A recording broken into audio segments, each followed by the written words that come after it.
नमस्कार, राधे राधे, राम राम।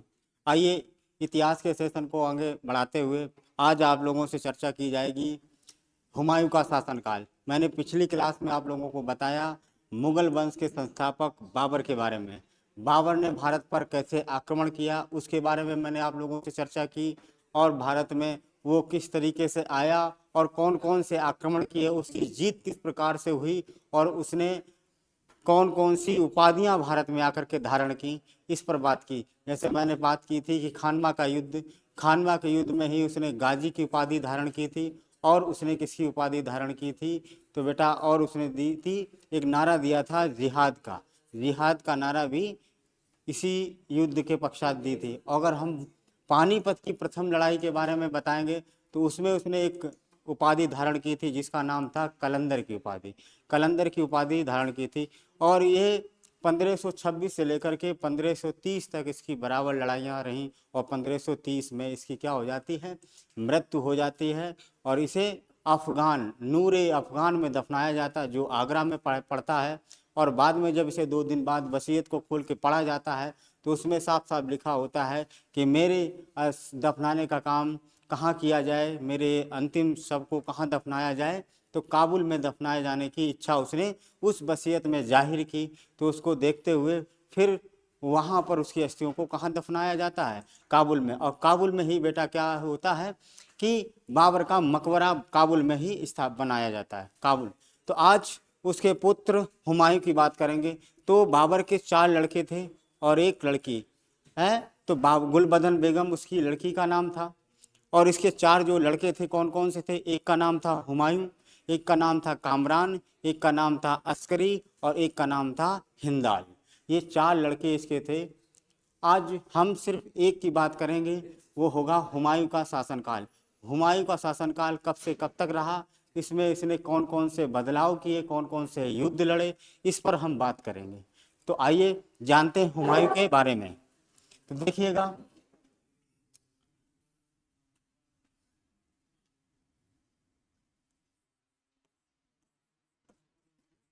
हुमायूं का शासनकाल काल हुमायूं का शासनकाल बेटा की बात करेंगे तो इसके शासनकाल में 2 केसों में ये दिल्ली की गद्दी पर बादशाह के पद पर रहता है। 2 इसका शासन पीरियड रहता है। तो शासन इसका 2 में रहेगा, शासन काल। एक कब से कब तक रहेगा तो एक रहता है 1530 ईस्वी से 1540।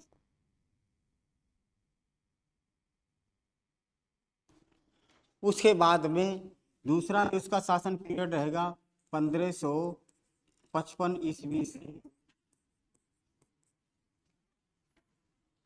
1556 ईस्वी तक। 1555 से 1556 ईस्वी तक इसका शासन काल रहेगा। आइए उसके बाद में जानते हैं इसका जन्म कब होता है।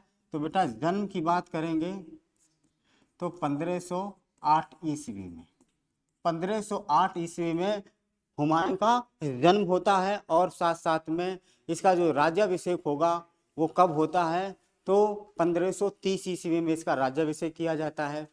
तो राज्याभिषेक कब होगा, क्योंकि ये पानीपत के जो प्रथम लड़ाई थी या जितनी भी ये लड़ाइयाँ बाबर के द्वारा लड़ी थी उसमें अहम रोल कहीं ना कहीं हुमायूं ने भी अदा किया था। ठीक, एक सैन्य टुकड़ी का सेनापति हुमायूं भी था। एक सैन्य टुकड़ी का सेनापति कौन था, ख्वाजा मेहंदी ख्वाजा, ये भी था, उसका बहनोई भी था। तो इसका जन्म होता है 1508 ईस्वी में। और बात करते हैं इसके राज्याभिषेक की। तो राज्याभिषेक इसका कब होता है, राज्याभिषेक, तो राज्याभिषेक इसका होगा 1530 ईस्वी में। यानी कि जब इसके पिताजी की मृत्यु होने के बाद में 26 दिसंबर 1530 में इसकी मृत्यु होती है इनके पिताजी की। और उसके बाद में ये कब इसकी इसका राज्याभिषेक होगा तो 30 दिसंबर को, 30 दिसंबर को हुमायूं का क्या होगा, राज्याभिषेक होगा। अब जब राज्याभिषेक इसका क्यों होता है, क्योंकि जब इसने बाबर ने जो अपनी वसीयत में साफ साफ लिखा था कि कौन सा क्षेत्र अपने चारों लड़कों का, चारों पुत्रों का डिवाइडेशन करके रखा था कि कौन कौन से क्षेत्र किसको दिए जाएंगे, उसकी वसीयत के अनुसार। ठीक है, तो आइए देखते हैं बाबर की वसीयत के आधार पर, बाबर की वसीयत के आधार पर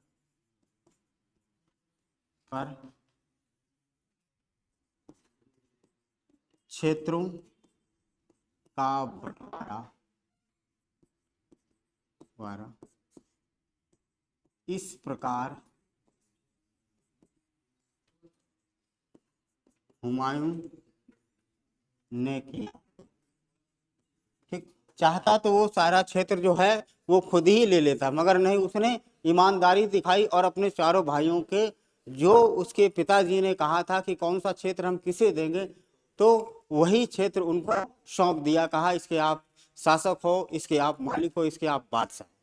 तो सबसे पहले बात करते हैं, तो चार लड़कों में सबसे जो बड़ा लड़का था उसका नाम था बेटा हुमायूं। क्या नाम था, हुमायूं।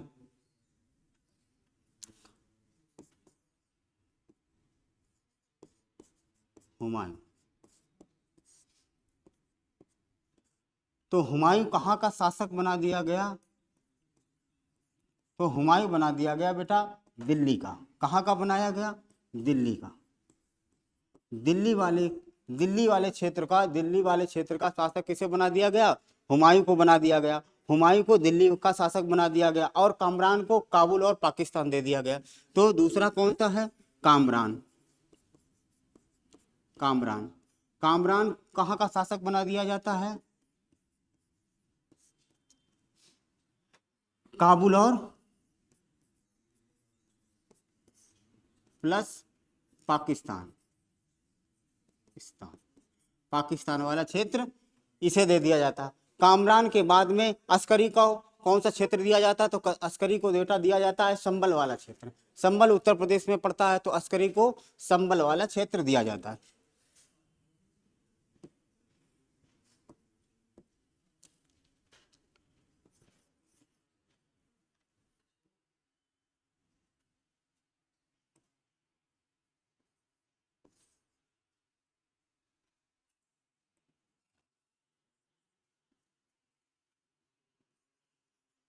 अस्करी कहाँ का शासक बना दिया जाता है, तो अस्करी को संभल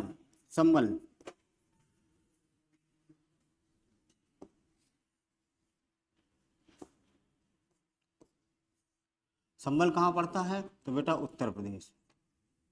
संभल वाला क्षेत्र दे दिया जाता। अब बात आती है सबसे छोटे लड़के की, तो वो कौन था, वो था हिंदाल। हिंदाल को कहाँ का शासक बना दिया जाता है, तो हिंदाल बना दिया जाता है मेवात और मेवाड़ का और अलवर का शासक। तो 4 नंबर पर कौन है, चौथा कौन था कि हिंदाल। हिंदाल कहाँ का शासक होता है,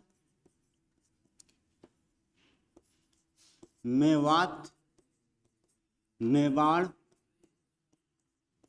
और अलवर।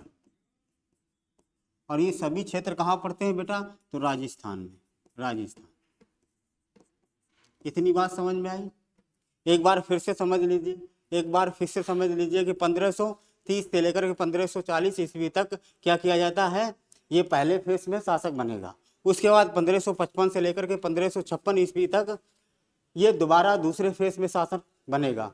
उसके बाद में क्या करेगा, ये इसका जो राज्याभिषेक होगा वो 30 दिसंबर 1530 ईस्वी में होगा। और साथ ही साथ में 26 दिसंबर 1530 में बाबर की मृत्यु होती है। उसके ठीक 4 दिन बाद ये किसका दिल्ली का शासक बन जाएगा। इसकी वसीयत मुझे खोल के पढ़ी गई, तो वसीयत में ही दिया गया था कि हमें दफनाया कहाँ जाए, काबुल में दफनाया जाए। और साथ साथ में उसे अपने चारों लड़कों का, पुत्रों का बंटवारा उसने पहले ही कर रखा था कि कौन सा क्षेत्र किसे दिया जाए, और हुमायूं ने वही क्षेत्र उसी को प्रदान भी कर दिया। ठीक है, अब आगे चलते हैं, अब उसके क्या क्या काम किए जाते हैं इस पे बात की जाती है। तो देखो, ये जब गद्दी पर 1530 में बैठा तो 1531 में ही क्या किया, कालिंजर पर आक्रमण होता है। तो कालिंजर पर आक्रमण कब होगा, 1531 ईस्वी में कालिंजर पर आक्रमण।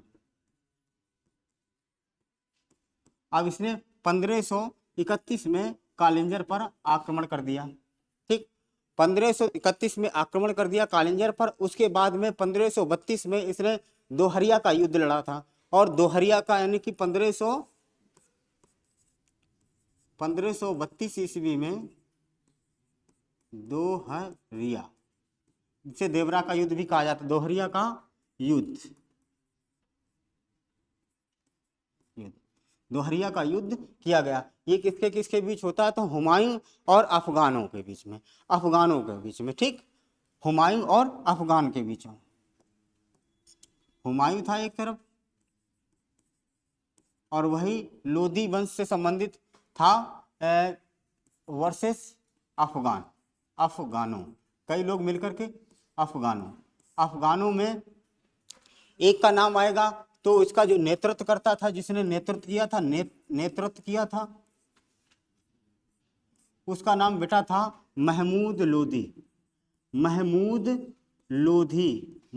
लोदी उसने आक्रमण किया था। तो महमूद लोदी और हुमायूं के बीच में क्या होता है, आक्रमण होता है। और इसी युद्ध में बेटा, इसी युद्ध में इस अफगानों की हेल्प कौन करता है, मदद कौन करता है, तो मदद करेगा बेटा शेर खां। वो बाद में नाम निकल के आएगा शेर शाह सूरी, एक सूर वंश की स्थापना होगी। तो शेर खां जिसका बचपन का नाम था फरीद, तो ये शेर खां इसकी क्या करेगा, मदद करेगा। तो ये कालिंजर का युद्ध और ये दोहरिया का युद्ध, ये दो युद्ध याद रखना कि पूछा जाता है कि दोहरिया का युद्ध किसके किसके बीच हुआ, कालिंजर का युद्ध कब होता है, तो इसके बारे में आप लोगों को बताना पड़ेगा, ठीक। आगे चलते हैं कि 1500, देखो 32 हो गया, 1533 ईस्वी में चुनारगढ़ का युद्ध होता है, ठीक है।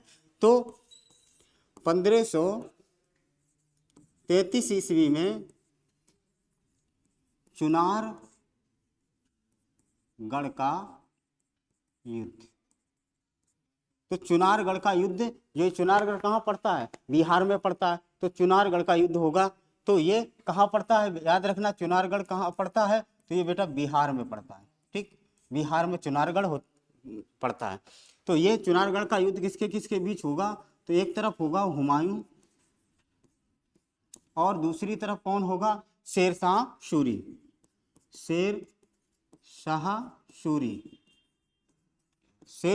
सूरी, इनके बीच में युद्ध होगा। और बाद में युद्ध क्या होगा, किस पर निपटता है, तो समझौते पर, संधि कर ली जाती है। तो ये समझौते पर हो जाता है एग्री, यानी कि इसमें क्या हो जाएगा, समझौता हो जाएगा, समझौता संधि हो जाएगी, कुछ बातों को लेकर के ये समझौता हो जाता है। इस समझौते में ही क्या किया जाता है, दो चित्रकार मिलते हैं, दो चित्रकार बेटा, दो चित्रकार देना पड़ता है। और दोनों ही चित्रकार कौन कौन से थे, बड़े फेमस चित्रकार थे, जिनका एक का नाम था अब्दुल समद और एक का नाम था मीर सैयद बाकी, यानी कि अब्दुल समद और मीर सैयद अली, ये दो चित्रकार वहां से मिलते हैं।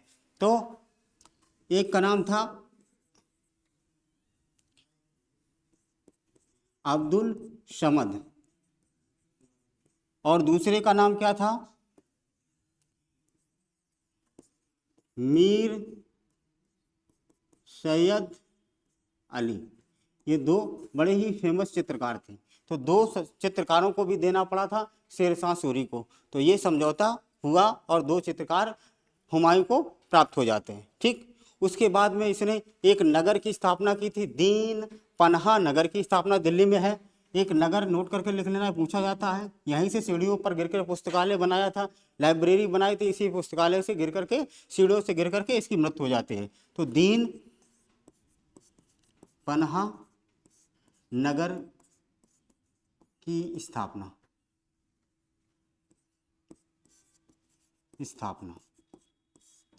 की। और ये दीन पन्हा कहाँ पर है, तो बेटा ये भी याद रखना, दिल्ली में। दीन पन्हा नगर की स्थापना किसके द्वारा होती है, तो हुमायूं के द्वारा होती है, उसके बाद में क्या होगा कि 1935-36 में गुजरात पर आक्रमण करता है। 1935-36 में क्या होगा कि गुजरात पर आक्रमण होगा। 1936 1536 और 35-36 में 1535 और 36 ईस्वी में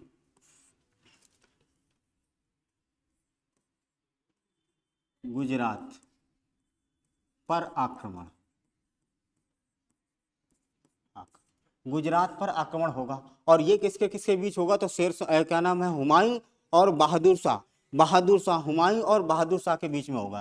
तो याद रखना, हुमायूं वर्सेस बहादुर शाह, इसके बीच में होगा। हुमायूं और वर्सेस बहादुर शाह, यानी कि इन दोनों शासकों के बीच में होगा और बहादुर शाह को हरा देता है, लेकिन वो पुनः स्वतंत्र कर दिया जाता है। इसे इसकी क्या हो जाती है, ये हार जाता है, ये बेटा हार जाता है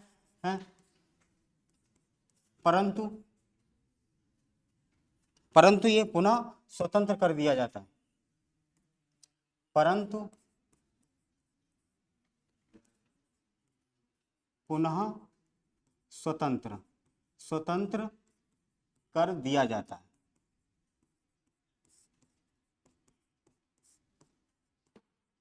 हारने के बाद में हुमायूं क्या करता है, इसे स्वतंत्र कर देता, आजाद कर देता है। चलो ठीक है, ठीक। तो ये इस तरीके से ये काम करता है। आगे देखना क्या होता है कि 1538 में फिर एक युद्ध होगा बंगाल पर। तो बंगाल पर आक्रमण किया जाता है। कब? 1538 ईस्वी में। 1538 ईस्वी में बंगाल पर आक्रमण करता है, बंगाल पर आक्रमण करता है। और ये आक्रमण किसके किसके बीच होगा? तो हुमायूं और शेरशाह सूरी के बीच में होगा, क्योंकि उस समय शेरशाह सूरी और हुमायूं की इनकी आपस में टक्कर होती थी, यानी कि दोनों ही अपने अपने वर्चस्व को बनाए रखने के लिए दोनों ही लड़ाई करते। उसकी शक्तियों को कम करने के लिए, एक दूसरे की शक्तियों को कम करने के लिए, एक दूसरे पर हावी होने के लिए ये लोग युद्ध दो शासक करते रहते थे। तो बंगाल का उस समय शासक था वह शेरशाह सूरी। उसको कंट्रोल में लाने के लिए, उसको नियंत्रित करने के लिए, उस पर कंट्रोल रखने के लिए, नियंत्रण रखने के लिए उसने क्या किया, बंगाल पर आक्रमण करता है। तो किसके किसके बीच होगा? तो ये होगा हुमायूं और शेरशाह सूरी। क्यों होता? इसका कारण क्या था? तो कारण था बेटा कि शेरशाह सूरी पर नियंत्रण रखना। शेरशाह सूरी की शक्तियों पर नियंत्रण रखना,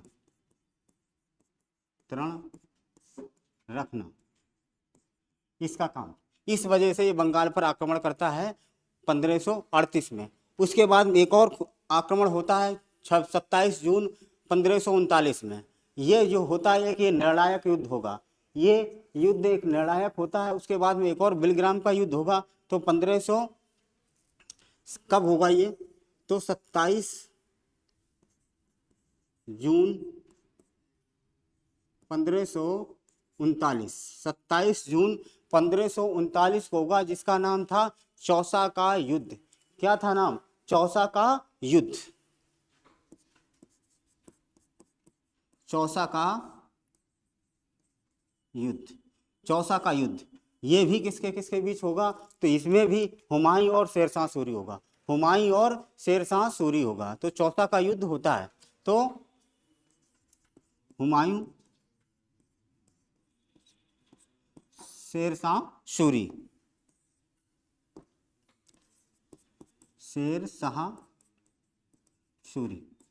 इसके बीच में होगा, शेरशाह सूरी। और ये बिहार में गंगा नदी के किनारे पर होता है। ये कहाँ पर होगा?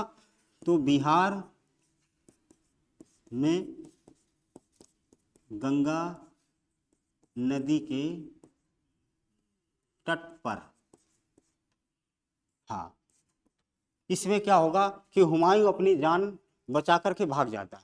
हुमायूं अपनी जान बचा करके क्या करेगा, भाग जाएगा। और क्या करेगा, एक और उसे तैरना भी नहीं आता देखो, और नदी में तो कूद जाता, छलांग लगा देता, पर उसे तैरना नहीं आता, और वो डूबते डूबते बचता। तो एक भित्ती या कह लीजिए एक निज़ाम था, उसने इसे मरने से बचा लिया है, उसे बचा लिया। जब इसे बचा लिया बेटा, तब क्या किया गया, तब उसने कहा कि चलो हमने तुम्हारी जान बचाई, इसके बदले में जब हम आप अगर कहे आप जब भी हम शासक बने तो जो आप चाहे तो एक चीज़ हमसे आप मांग लेना। तो कहा ठीक है। और जब ये दोबारा शासक बनता है तो एक दिन का निज़ाम क्या बनाया जाता है, शासक एक दिन का बादशाह बनाया जाता है। और एक दिन का जो बादशाह बनेगा तो वो एक दिन में क्या करेगा, नायक मूवी कैसे क्या करेगा, तो एक दिन में वो कुछ नहीं करता है, सिर्फ क्या करेगा है, तो वो करेगा चमड़े के सिक्के चलाएगा बस। एक दिन में वो चमड़े का सिक्का चला देता है। तो इसी वजह से एक दिन में करना कुछ हो ही नहीं पाता, एक दिन में क्या कर पाता। तो उसने कहा मैं चमड़े के सिक्के चला देता हूँ, ठीक। तो भित्ती ने वो चमड़े के सिक्के चला दिए। आगे चलते हैं, नोट करके लिखते हैं कि हुमायूं को नदी में डूबते हुए एक भित्ती ने बचाया।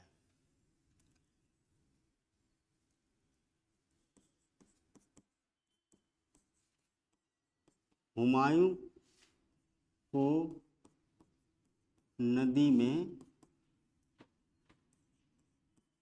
डूबते हुए एक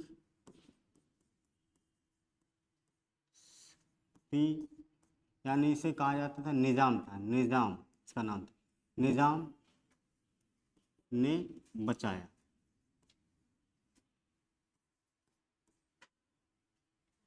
निज़ाम ने बचाया, ठीक। और उसकी जान बचाई। इसके बदले में उसने क्या कहा था कि उसे एक दिन का शासक बनाया गया, ठीक। और वचन के आधार पर, यानी यही कह लीजिए वादे के आधार पर, वादे के आधार पर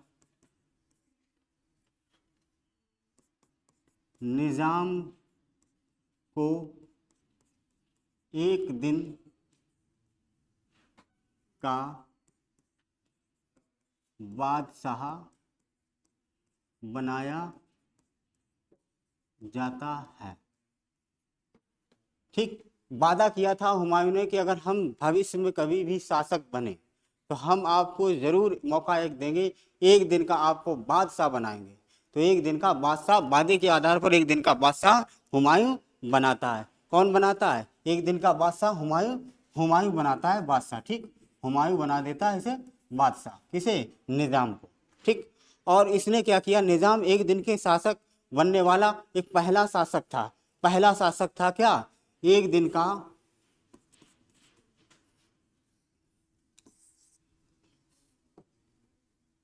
निज़ाम,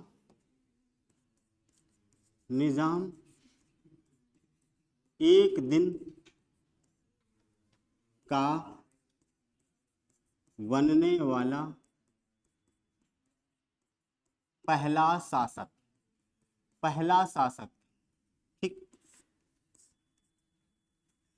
अब क्या है, एक दिन का बनने वाला पहला शासक था। एक दिन में निज़ाम ने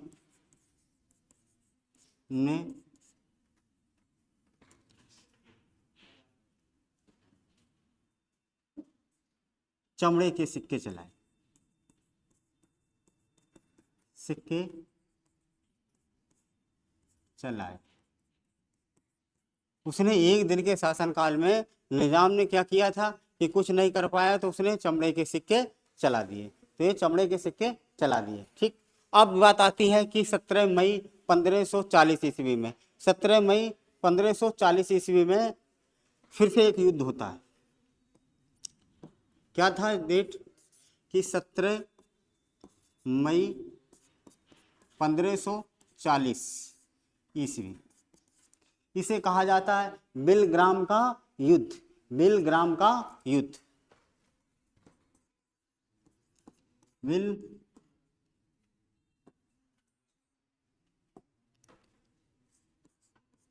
बिलग्राम का युद्ध। ये भी इसी के भी देखो, इसी के साथ में, यानी कि शेरशाह सूरी के साथ में बहुत ज्यादा लड़ाइयां इसके साथ होती हैं हुमायूं की, तो शेरशाह सूरी के साथ में हुई। एक तरफ बेटा हुमायूं था और एक तरफ था शेर शाह सूरी। इसमें क्या होता है कि इसकी जीत होती है, ये जीत होती है। अब की बार इसे पूरी तरीके से ये इसकी जो शासन काल था इसका शासन काल समाप्त कर दिया जाता है। और दिल्ली की गद्दी पर कौन कौन बैठेगा? तो दिल्ली की गद्दी पर बैठेगा बेटा शेर शाह सूरी। सूर वंश की स्थापना होगी, यानी द्वितीय अफगान शासन प्रारंभ हो जाता है।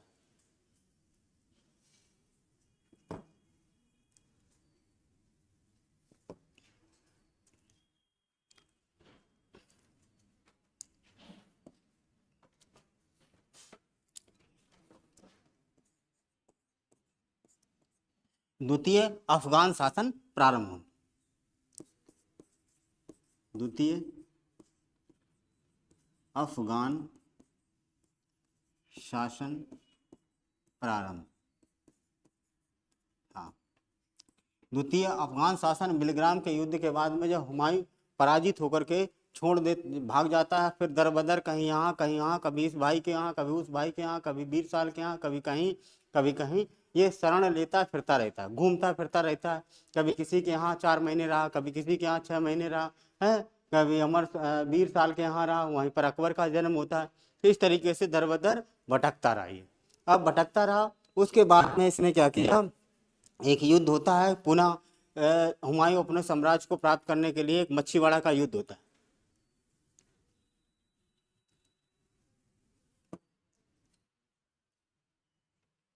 आइए देखते हैं।